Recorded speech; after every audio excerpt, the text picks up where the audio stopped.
জেনে রাখো চ্যানেলে আপনাদের সকলকে জানাই স্বাগত। আজ আমরা আলোচনা করব বৃষ রাশির জীবনে ঘটতে থাকা কিছু অলৌকিক ঘটনা সম্বন্ধে এবং কিছু শক্তিশালী গ্রহের প্রভাব নিয়ে। 2026 সালের মার্চ মাসটা বৃষ রাশির জন্য অত্যন্ত শুভ এবং সাফল্যের মাস, কারণ আপনার রাশি অধিপতি শুক্র আপনার একাদশ ঘরে প্রবেশ করবেন, যেখানে ইতিমধ্যেই শনিদেব বিরাজমান। আগামী 2রা মার্চ এই গোচরটি অনুষ্ঠিত হবে। আর সব থেকে বড় কথা হচ্ছে শুক্র কিন্তু এখানে উচ্চস্থ হয়ে যাবেন এবং শনিদেবের সঙ্গে অবস্থান করবেন, এবং শনি শুক্র যোগ কিন্তু খুব ভালো যোগ, কারণ এই দুজন গ্রহকে কিন্তু বন্ধু গ্রহ বলা হয়েছে। তো এই কারণেই কিন্তু আপনার আর্থিক এবং ব্যক্তিগত উন্নতির প্রবল ইঙ্গিত পাওয়া যাচ্ছে। তাই প্রবল প্রাপ্তি যোগের কিন্তু ভালো ইঙ্গিত পাওয়া যাচ্ছে মার্চ মাসে। আবার শারীরিক দিক থেকে রোগ প্রতিরোধ ক্ষমতা ও মানসিক শক্তি এই মাসে বেশ তুঙ্গে থাকছে। রাশি অধিপতি শুক্রের শুভ অবস্থান এবং বুধের কেন্দ্রস্থানে থাকার ফলে কিন্তু কোনো শারীরিক সমস্যার যোগ নেই। তবে মাসের শেষ দিক করে কিন্তু অতিরিক্ত আত্মবিশ্বাস এড়িয়ে যেতে হবে। শিক্ষার দিক থেকে পঞ্চমপতি বুধের প্রভাবে বুদ্ধি এবং একাগ্রতা বাড়বে। শিক্ষার্থীদের জন্য সময়টি অত্যন্ত চমৎকার, তবে অতিরিক্ত কনফিডেন্স থেকে দূরে থাকতে হবে, না হলে পরীক্ষার ফলাফলে কিন্তু সেটার প্রভাব ফেলতে পারে। কেরিয়ারের দিক থেকে দশম ঘরে সূর্য, রাহু, মঙ্গল এবং বুধের সমাবেশ আপনার আত্মবিশ্বাসকে কয়েক গুণ বাড়িয়ে দেবে। পদোন্নতি বা নতুন চাকরির প্রবল যোগ রয়েছে। রাহু এবং সূর্য যত দিন একই সাথে থাকছেন, কোনো রকম কোথাও তর্ক বিতর্কে জড়াবেন না, বিশেষ করে 23শে ফেব্রুয়ারি থেকে 4ঠা মার্চের মধ্যে। ব্যবসা এবং ভাগ্যের দিক থেকে ভাগ্যের পূর্ণ সমর্থন পাওয়া যাচ্ছে। নবম এবং দশমপতি শনি লাভ স্থানে থাকায় আর্থিক লাভ এবং ব্যবসায়িক প্রসার নিশ্চিত। লোহা, প্রপার্টি, ট্রান্সপোর্ট এবং অনলাইন ব্যবসায় দারুণ উন্নতির সুযোগ রয়েছে। এবং যারা ইন্টারনেট ব্যবসা করছেন, যেমন ফাইবার সম্পর্কিত এবং একই সাথে ওয়্যারলেস সম্পর্কিত যে কোনো রকম ব্যবসা করছেন, তাদের জন্য কিন্তু খুব ভালো সময়। প্রেম জীবন ভালো কাটবে, তবে বুধ এবং রাহুর প্রভাবে ছোটোখাটো ভুল বোঝাবুঝি হতে পারে। তবে 22-23 মার্চের পর থেকে কিন্তু সম্পর্ক মধুর হয়ে যাবে। দাম্পত্য জীবন ভালো যাবে, তবে একে অপরকে সময় অবশ্যই দেবেন। সতর্কতা রয়েছে 23শে ফেব্রুয়ারি থেকে 4ঠা মার্চ। এই সময় কর্মক্ষেত্রে গোপনীয়তা বজায় রাখতে হবে এবং হঠকারী সিদ্ধান্ত নেওয়া থেকে বিরত থাকতে হবে। তাছাড়াও রাগ নিয়ন্ত্রণ করতে হচ্ছে। মঙ্গল এবং রাহুর প্রভাবে হুট করে রেগে যাওয়ার প্রবণতা দেখা দিতে পারে, যা নিয়ন্ত্রণে রাখা জরুরি। মার্চ মাসে আপনার জন্য সবথেকে ভালো প্রতিকার হচ্ছে প্রত্যেকদিন সকালে সূর্য প্রণাম বা দিনের কোনো একটা সময় সূর্য প্রণাম অবশ্যই করুন। বাবার সাথে কোনো তর্ক বিতর্ক করবেন না, সুসম্পর্ক বজায় রাখুন এবং তার আশীর্বাদ নিন। দেখুন, আপনার মনে হতে পারে যে এই ভিডিওটি খুব তাড়াতাড়ি বলা হচ্ছে, কিন্তু তারপরেও এই ভিডিওটি আপনার জন্য খুবই গুরুত্বপূর্ণ। তাই কোথাও যদি বুঝতে অসুবিধা হয়, অবশ্যই পজ করে আগে বুঝে নেবেন, তারপরেই কিন্তু আগে এগিয়ে যাবেন। তারপরেও কিন্তু এই রকম তথ্য আপনি কোথাও পাবেন না। দেখুন, বৃষ রাশির সব থেকে বেশি দোষ হলো সে সবসময় নৈতিকভাবে সৎভাবে জীবনযাপন করার চেষ্টা করে, সকল দিক থেকে ঝামেলা মুক্ত থাকতে চায়। বৃষ রাশির জাতক জাতিকারা যে কোনো নক্ষত্রের হয়ে থাকেন না কেন, তারা যা করবেন সেটার মধ্যে তারা যেন একটি সিস্টেমেটিক ওয়েজ নিয়ে আসতে পারেন। কোনো রকম গোপন ধান্দা, চুপচাপ লুকিয়ে চুরিয়ে কিছু করে নেওয়াকে একদম পছন্দ করে না। তাদের মান, সম্মান, প্রতিষ্ঠা এবং যে কোনো পছন্দের বিষয়ে একটা অথরিটি পেতে চায়, একটা অধিকার পেতে চায়। বৃষ রাশি কিছু রুল করতে চায়, নিজের কন্ট্রোলে চায়। আর এখানেই হয় আসল সংঘর্ষ। যারা লুকিয়ে কিছু করে তারা তো বৃষকে একদম পছন্দ করে না, একদম ধারে কাছে আসতে চায় না। বৃষ রাশি যে সফল হয় না তা কিন্তু একদম নয়। এরা কিছু না করলেও কিন্তু সফল হয়েই আসে এরা। বৃষ রাশি হচ্ছেন বিল্ড ইন সাকসেস। সেটা সকলের চোখে না পড়লেও সফল অবশ্যই হন, কারণ স্বয়ং ভগবানের অতি প্রিয় রাশি বৃষ। নৈতিক প্রিয়, কোনো রকম ছল চাতুরি তাদের একদম পছন্দ নয়। এবং বৃষ রাশির ব্যক্তি এমনও হয়ে থাকেন যিনি কারণ নন, কিন্তু কখনো কখনো কিছু ভুল তাদেরকে কারোর কাছে নত হতে বাধ্য করে। কোনো এমন জিনিস যা করা যায়, যা নৈতিক, যা প্রকৃতির দান, সেই বিষয়ে যখন কেউ বাধা দেয় বা আগের থেকে অন্য কেউ সেই বিষয়ে রুল করে রেখেছে যে এটি করা যাবে না, তখন বৃষ রাশির ক্রোধ চরম পর্যায়ে চলে যায় এবং তার বহিঃপ্রকাশ ঘটে। দেখা যায় বৃষ রাশি এমন কিছু পারে বা জানে যা অন্য কেউ সাধারণভাবে পেরে ওঠে না, কিন্তু তারপরেও যেখানে তার থাকার কথা সেখানে তাকে রাখা হয় না, অথচ যেখানে থাকার কথা নয় সেখানে তাকে রাখা হয়। ফলে সেই দেখে বৃষ রাশির মনে একটা তীব্র রাগের বহিঃপ্রকাশ হয়, কারণ ওই যে সে একদম নৈতিক জীবন পছন্দ করে, কিন্তু যখন ধৈর্যের চ্যুতি ঘটে তখন হয় বিস্ফোরণ। যখন দেখে তার সাথে কেউ এলো না, তখন সে ঈশ্বরের কাছে আর্তনাদ করে মনে মনে। সে তো চায় ভগবানের সাথে বিলীন হয়ে যেতে। এই জন্যই অনেক সময় হয় কি, বৃষ রাশি বয়সের শেষ প্রান্তে এসে নিজেকে বৈরাগ্যের দিকে ঠেলে দেন।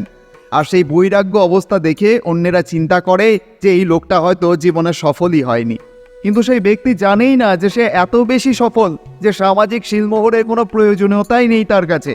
কে মাপবে তাকে, কার এত আস্পর্ধা? এটা বৃষ রাশি, এটা অহংকার নয়, এটাই তার আত্মসম্মান। আবার বৃষ রাশি একই রকমের কাজ বারবার করতে করতে একসময় অস্বস্তি অনুভব করেন। আমরা অনেক আগেই বলেছি যে বৃষ রাশির মানুষেরা একটু ভালো জীবনযাপন পছন্দ করেন, সেটা অনেকের কাছে বিলাসিতা বলে মনে হয়। এই যেমন বৃষ রাশি ঘুরতে ভালোবাসেন। বৃষ রাশির জাতক জাতিকারা অত্যন্ত স্টেবল হন। তারা যখনই পরিকল্পনা করেন তখন সেই পরিকল্পনা হয় দীর্ঘমেয়াদী, এবং তারা দীর্ঘমেয়াদী পেশাগত এবং ব্যক্তিগত জীবনে কারো নির্ভরশীল হয়ে থাকতে পছন্দ করেন না। বৃষ রাশির মানুষেরা একবার কোনো সিদ্ধান্ত নিলে তা সম্পূর্ণ করার জন্য দৃঢ় প্রতিজ্ঞ থাকেন। তারা সহজে হাল ছাড়েন না। সেখানে যদি কোনো প্রফিট নাও থাকে তবুও সেটা সে করবেই, কারণ সে তো সেই প্রফিট দেখছেই না, সে সেখানে অথরিটি দেখছে, অধিকার দেখছে, নিজের কন্ট্রোল দেখছে। সে এমন কিছু চাইছে যা সবাই পারে না। তাই যেখানে প্রফিট নেই সেখানে অন্য কেউ আগ্রহী হচ্ছে না, কারণ সরলভাবে বলতে গেলে অন্য ব্যক্তিরা যখন কারোর অধীনস্থ থাকাকেই সুপ্রতিষ্ঠা বলে ভেবে নেয়, আর সেই বিষয়টা একমাত্র বৃষ ধরে ফেলে। কারণ বৃষ জানে যে অর্থ যতই আসুক সেখানে নিজের অথরিটি নেই, নিজের সিদ্ধান্ত নেওয়ার ক্ষমতা নেই। তাই বৃষ প্রফিট দেখে না, অথরিটি দেখে। যেখানে সে স্বাধীন, কারো শিলমোহর লাগবে না, কোথাও লাইনে দাঁড়াতে হবে না। বৃষ জানে অথরিটি একবার এলেই অর্থও তার পিছে পিছে ঠিকই আসবে। যদিও বৃষ নিজের জীবন ঠিকই চালিয়ে নেয়, যেন তেন ভালো উপায়ে সে উপার্জন করে। বিশেষ করে ব্যবসায় বৃষ সুপ্রতিষ্ঠিত হয়, কারণ ব্যবসাতেও অথরিটি থাকে। তাই আমরা বৃষ রাশি জাতক জাতিকাদের সবসময় বলি, যা করবেন করুন, কিন্তু অর্থ সঞ্চয় অবশ্যই করুন যদি নেতৃত্ব দিতে চান, এবং নিকট ভবিষ্যতে ব্যবসা করার চিন্তা রাখুন, খালি বসে থাকবেন না। একটা পরিষ্কার কথা জানুন, চাকরি বৃষ রাশির জন্য নয়, টিম ওয়ার্ক বৃষ রাশির জন্য নয়। যাও, যাকে ইয়ে কারো ও কারো, আভি আও, বাহার নিকাল যাও, এই সব শব্দ বৃষ রাশির জন্য নয়। বৃষ রাশি হলো প্রকৃতি, সে নিজের মতো নাচবে, খেলবে। সাধারণত অভিনয়, হাতের কাজ, কুটির শিল্প, কোনো বড় আবিষ্কার, গবেষণা, বিশ্লেষণ, এই সব কিছু বৃষ রাশি ভালো পারে। দূর থেকে কোনো বিষয় ফলো আপ করা, বোঝার চেষ্টা করা, এই গুণগুলি বৃষের মধ্যে বিদ্যমান। সে গ্রাউন্ডে থেকে কাজ করতেই চায় না, সে রুল করতে চায়, লিড করতে চায়। যাও, যাকে ইয়ে কারো ও কারো, আভি আও, বাহার নিকাল যাও, এই সব শব্দ তারা অন্যের মুখে শুনবে না, বরং সে নিজে করতে চায়। তো বৃষ রাশির শিক্ষার্থীদের এটা বোঝা উচিত যেন তারা এমনভাবে পড়াশোনা করে যেন সে একদম সুপ্রিম লেভেলের চেয়ারে বসতে পারে। আর যদি তা না হয়ে থাকে তাহলে অবশ্যই ক্রিয়েটিভ ফিল্ডে যায়। না হলে খালি বসে থাকলে সারা জীবন ভেতরে ভেতরে জ্বলবে, সবাই ভাববে সে খুব সুখী, খুব বিলাসী, কিন্তু না, সে এসব ভোগই করতে পারছে না। তার সব কিছুই রয়েছে, কিন্তু তারপরেও সে নিজেকে বৈরাগ্যের দিকে ঠেলে দিচ্ছে। সে তার ঈশ্বরকে পেতে চাইছে, আসল যিনি প্রভু তার কাছাকাছি থাকতে চাইছে, কিন্তু এটা সে কাউকেই বলতে পারছে না।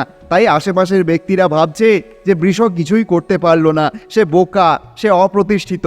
আসলে বৃষ এই প্রকৃতির আসল রহস্যটাই জেনে ফেলে। যেমন গুরু শুক্রাচার্য যখন দেখলেন তিনি অসুরদের জন্য এত করলেন, তবুও সেই রকম উচিত মর্যাদা তাকে দেওয়া হলো না, তার নির্দেশ বারবার অমান্য করা হলো এবং একে একে সব অসুররা প্রাণ হারালো। তার স্বভাব শত্রু দেবগুরু বৃহস্পতির পুত্র গুরু শুক্রাচার্যকে গুরু মেনে মৃত সঞ্জীবনী বিদ্যা শিখে নিয়ে চলে গেলেন, আর অসুররা কিছুই করতে পারল না। মোজ মস্তি, সুরা, আনন্দ, ভ্রম এসবের ফাঁদে পড়ে বারবার শক্তি হারালো, হা হা হি হি করতে করতে প্রাণ হারালো। তখন গুরু শুক্রাচার্য স্বয়ং মহাদেবের কাছে প্রার্থনা করলেন, হে আরাধ্য, তুমি আমাকে তোমার তৃতীয় নেত্রের আগুন দিয়ে ভস্ম করে দাও। আচ্ছা, এই অসুরের নাম বলতেই কিন্তু আরও একটি বুদ্ধিমান অসুরের নাম বেরিয়ে আসছে, যার নাম হচ্ছে রাহু।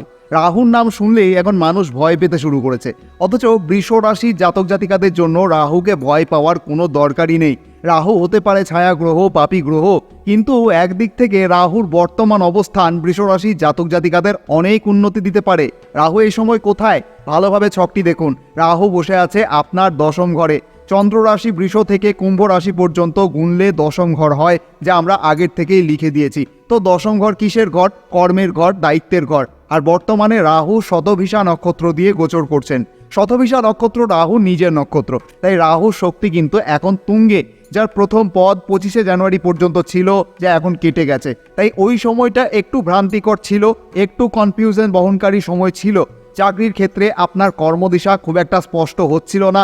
রাহু যখন চতুর্থ পদে ছিলেন তখন তো পুরো মাথা নষ্ট হওয়ার মতো সময় গেছে বৃষ রাশির। চতুর্থ পদে থাকাকালীন রাহু ছিলেন দেবগুরু বৃহস্পতির রাশি মীন রাশিতে। তো ভাবুন বৃহস্পতির সাথে রাহু সম্পর্ক কেমন হবে। এখন রাহুর অবস্থান তৃতীয় পদে শনির রাশি কুম্ভ রাশিতে। শনির মিত্র গ্রহ হচ্ছে রাহু, তো মিত্রের ঘরে রাহু আবার নিজের নক্ষত্রে। তো রাহু এখানে অনেক কিছুই করতে পারে। রাহু স্বাধীন, রাহু কিছু করবে, কোথাও যাবে, তার জন্য কিন্তু কারোর পারমিশন লাগে না। তাই আমরা জানুয়ারি মাসে বলেছিলাম যে বৃষ যদি চায় তাহলে অনেক কিছুই করতে পারে। আবারও বলছি 25শে জানুয়ারি থেকে বৃষ রাশি জাতক জাতিকাদের জন্য এক অসাধারণ পর্যায় শুরু হয়েছে। 29শে মার্চ পর্যন্ত দারুণ সময়। অযথা শিহরণ জাগানো গল্প শুনে ভয় না পেয়ে এই সময়টি কাজে লাগালে সম্ভবত জীবনে ভালো উন্নতি আসবে। অর্থাৎ পুরো ফেব্রুয়ারি এবং পুরো মার্চ, এই 2 মাসে আপনি যা চাইবেন তাই অর্জন করতে পারবেন। যদি রাহু স্বভাব আপনি বোঝেন তাহলে আপনার কর্মক্ষেত্রকেও এই সময় আপনি বুঝবেন। যদিও বৃষ রাশির মধ্যে ছলচাতুরি ব্যাপারটা নেই রাশিগতভাবে, কিন্তু রাহুর অবস্থান কর্মের ঘরে থাকার কারণে এই সময় বৃষ রাশির মনে একটু বেশি চাওয়া পাওয়া বাড়বে। মনের মধ্যে তীব্র আকাঙ্ক্ষা জাগবে, ক্রোধ থাকবে। এই সময় হঠকারী সিদ্ধান্ত কিছু ভালোও করতে পারে, আবার খারাপও করতে পারে। আর যে কোনো সাফল্য পেতে রিস্ক নিতেই হয়। যেখানে রিস্ক নেই সেখানে কোনো অগ্রগতি নেই। কর্মক্ষেত্রে সাফল্য এই সময় আপনার পদতলে চুম্বন করবে, এমনটাই কিন্তু দেখা যায়। এই 2 মাসে রাহু সবচাইতে বেশি প্রকৌশলী হয়ে ওঠার ফলে হঠাৎ লাভের পরিস্থিতি তৈরি হবে। এমনও হতে পারে যে হঠাৎ করে আপনার প্রমোশন হয়ে গেল, কাজ হালকা হয়ে গেল। যদিও বৃষ চাকরি করে সন্তুষ্ট হয় না, কোনো রকম করে যেতে হয়, তারপরেও যারা চাকরি করেন তাদের জন্য দারুণ সময়। এই সময় আপনার ঊর্ধ্বতন কর্তৃপক্ষ আপনাকে মর্যাদার আসনে বসাবে। আবার এই সময় আপনার প্রতিযোগীরা ভয়ানকভাবে আপনার কাছে পরাস্ত হবে।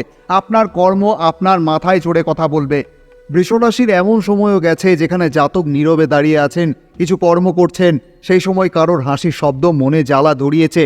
যদি এই রকম পরিস্থিতি মাঝে মধ্যেই আপনার সাথে হচ্ছে, কোথাও কেউ হাসলেই আপনার ভেতরে একটা রাগের জন্ম হচ্ছে, তাহলেই জানবেন আপনার পরিকল্পনাগুলি কোথাও পূর্ণতা পাচ্ছে না।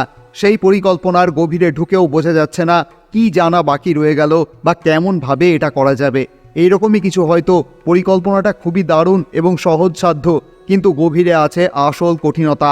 বেভাষে বলে ফেলা এমন কিছু কথা যা বারবার মনে পড়ছে, এমন কোনো প্রশ্ন যা শুনলেই আপনি রেগে যান, সেরকম কোনো প্রশ্ন কেউ করে ফেলেছে, তাহলে এই 3টি রাগের সুন্দর কম্বিনেশন মনে জ্বালা ধরাচ্ছে। তাই যারা হাসছে তারা হয়তো আপনাকে দেখে বা ভেবে হাসছে না, বরং হয়তো হতে পারে তারা অন্য বিষয়ে হাসছে।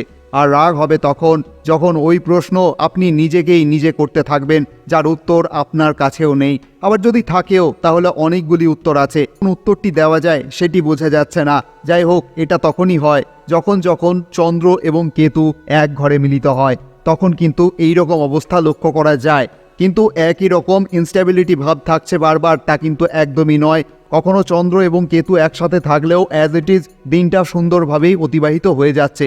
এই রকম সমস্যার সমাধানই হয়ে যাচ্ছে এবার বুধ, শুক্র, মঙ্গল এবং রাহুর সংমিশ্রণ একটি জটিল, উচ্চ শক্তি সম্পন্ন এবং বস্তুবাদী সংমিশ্রণ তৈরি করতে চলেছে।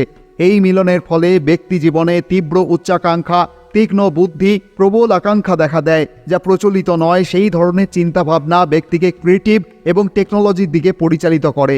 এই সমন্বয় ব্যক্তিকে অনেক বুদ্ধিমান করে তোলে, কিন্তু একদিকে অস্থির মন তৈরি হয়। রাহু এবং বুধ সমন্বয়কে যতত্ব যোগ বলা হয়। এই যোগ ব্যক্তিকে চতুর চালাক বানায়, অন্যদিকে মঙ্গলের তেজ ব্যক্তিকে আক্রমণাত্মক করে তোলে। কিন্তু এই প্রভাব লোপ পেয়ে যায় যখন ব্যক্তি কোনো আর্থিক ব্যাপারে কাজ করেন, প্রযুক্তি, নকশা বা ব্যবসা করেন। তাদের ক্ষেত্রে এই সকল প্রভাব দেখা যাবে না।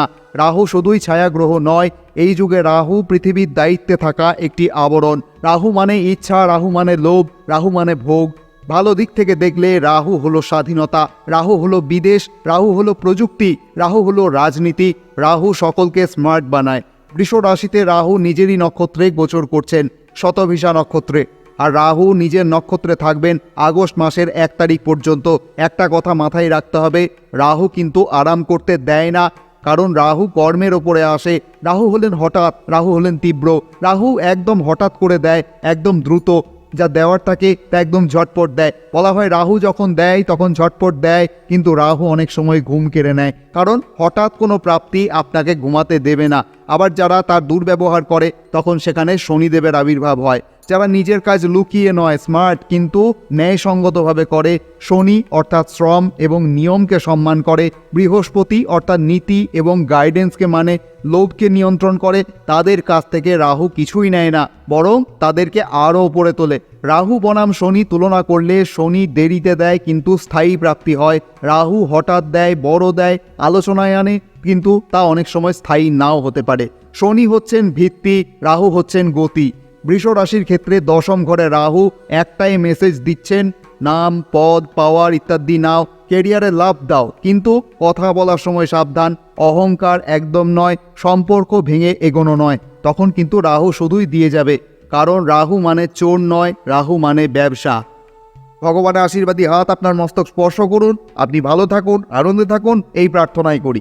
আপনি যদি এই ভিডিওটি থেকে একটু উপকৃত হয়ে থাকেন অবশ্যই কমেন্টে লিখতে ভুলবেন না। জয় মাতারা, জয় বামদেব। আজকের মতো তাহলে এখানেই বিদায় নিচ্ছি। আবার কথা হচ্ছে এপ্রিল মাসের পর্ব নিয়ে। ধন্যবাদ।